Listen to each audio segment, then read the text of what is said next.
Today, we're going to be talking about functions. But before we do, I just want to thank all the subscribers out there. If this is your first time tuning in, go ahead and subscribe, help that algorithm out, get this content out there to help more people learn about PowerShell.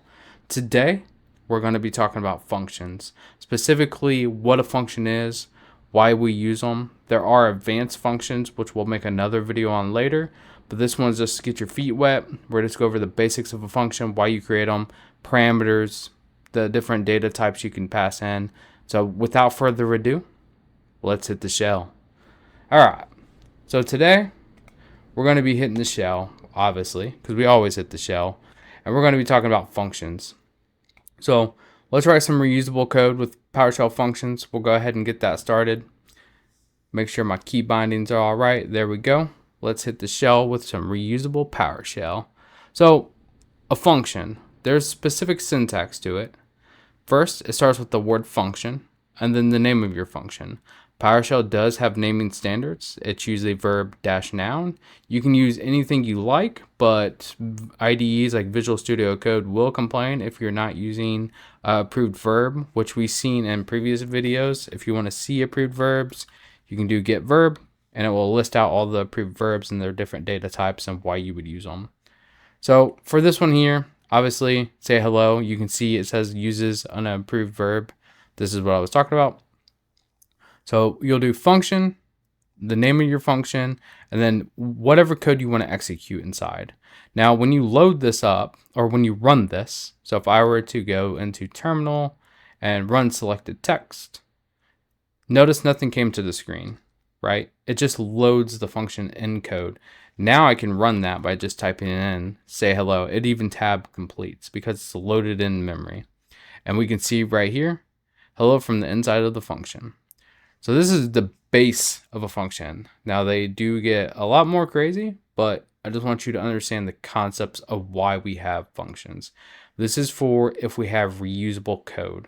So let's say we wanted to say this hello 3 different times throughout the script. Instead of writing a write host or a write output 3 or 4 times in 3 or 4 places, you define your function once at the top of your code, and then in those other spots, you could call your function and it will just print out the text. I know what you're thinking. Probably good for logging sometimes. Maybe. All right, let's go ahead and dive in deeper. Next, we're going to be talking about parameters. A parameter is just a variable that you create within the function of runtime. So you define it, and you would notice this on commandlets when you use commandlets and use the parameters like dash computer name or dash host name. Like these are what we're basically creating. So the proper syntax is, again, function, the name of your function. So we'll call it greet user, still using unapproved verbs. And then you have this param block. So param, open and close parentheses, and then you define all your parameters in here. You can have as many as you want. So we'll make one called name, and we're going to define it as a string. We know string is text because from our previous videos. And then we're going to execute the code, which says write host. We're going to say, hey there, comma, name with a waving. So name is going to be whatever we pass into the parameter. So here's a good example here. So we'll say dash name Alice. So this will say, hey there, Alice, with the emoji. So we'll go ahead. First, we need to load it in the code. Notice nothing ran. And then we'll go ahead and execute this line. And notice that we have, hey there, Alice. Obviously, you can just type it in to the command line. PowerShell users. And there you go. Added extra exclamation point. Why not? All right. So hopefully that makes sense. Obviously, parameters can be integers or Boolean values, true or false.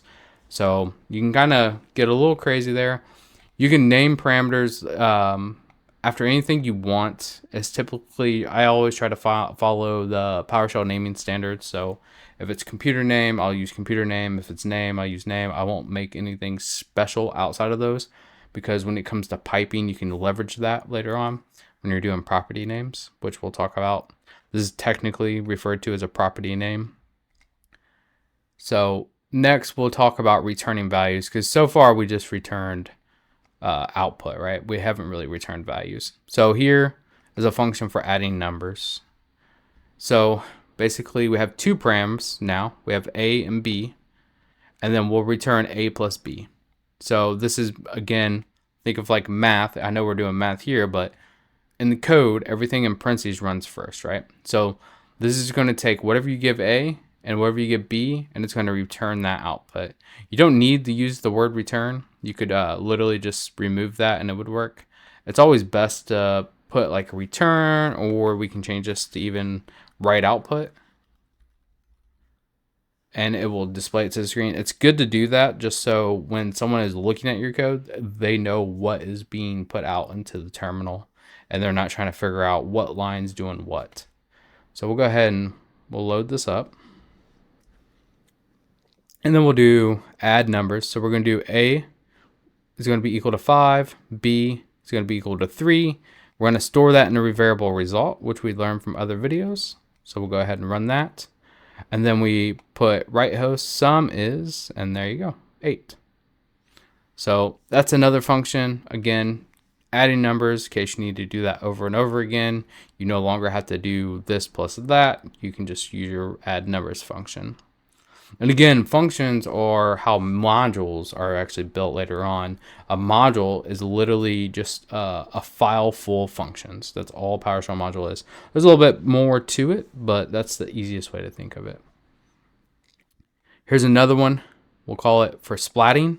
So splatting is something we've shown previously where you can build out all of your parameter values in the hash table and then splat it with the @ sign. So we'll go ahead and load our function. Obviously, function, describe pet. We have two parameters. So we have a name, which is a string, and then we have species, which is a string. We can get into details later about validate sets and make it to where you can have specific ones and have tab completion. But again, these are basic functions, so we're not getting too crazy. Just learning the concepts of when and where you would use functions. And then this is going to go ahead and do our right host. We're going to write the name is lovely and then species. So if I go ahead and load this up, and then instead of doing dash name Toby and dash cat, this is where splats come in. And we talked about them before in previous videos. Go ahead and we create pet info, which is going to be our hash table. We're going to have a name called Toby, and we're going to have a species equal to cat. So if I load this in, and then we take a look at it, and every time I'm learning code, I always like to print things out and see what it is, mess with it, see what's actually going on behind the wheel, right? So we can see pet info, we can see it's a hash table. And we notice here with splatting, instead of a $sign, we're using that @ symbol. And what is that actually doing? So think of it doing this. Dash name is Toby, and dash species is cat. Now, this is a trick you can actually do. I haven't done this in a while, but if you do a splat on pet info, you'll see what that output actually looks like in a splat. And you can see it's doing dash species, cat, dash name, Toby. So that's actually what's being passed when you do a splat. So if we go ahead and do describe pet info, and we execute that, Toby is a lovely cat. All right, so let's go ahead and dive into the best part of the video. That's right, let's talk about the challenge. So today's challenge, we're going to go ahead and write a function. We're going to get the rectangular, we're going to get the rectangular angle that takes width and height as parameters. So you already know you have two parameters. We're going to return the area, so width times height. So you don't need to do the math. I'm not a math expert, but you know, this kind of helps me out there. And then we're going to use splatting to call the function with the hash table.